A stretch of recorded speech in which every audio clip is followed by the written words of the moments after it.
Hey, what's up, y'all? So this is United Taxi Services. I wanted to come out with another video of showing you guys how to receive an invoice.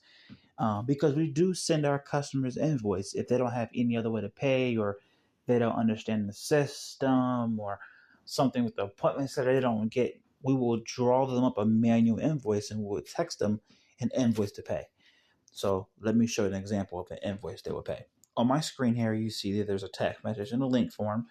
That is a invoice that comes from United Taxi Services.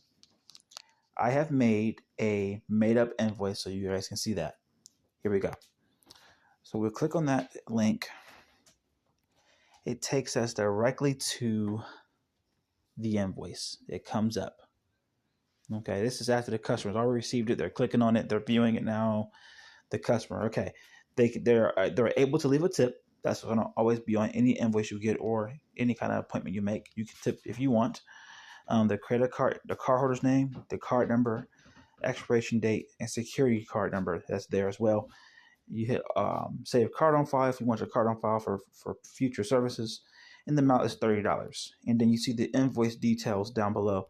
Has all the invoice details to a T about how everything works. Everything in this box talks about your services that you're getting. Very easy for the customer to understand. For questions you might have, you can also download your invoice. So like if you're confused on things, you can download your invoice, and you'll always have a copy version of what your invoice will look like for you in case you ever get confused. Boom, you'll have it there for you, an actual virtual copy for your tax purposes or for businesses or anything like that. You will have that for your personal keepings. But as far as that goes, that's how that works. You put your information there, and your ride is paid for. It's that simple. We make it easy for our customers. We're here to make it easy. We don't want to make it hard. So if you have any questions, feel free to comment up in this box, and we'll answer any questions you may have. Thank you.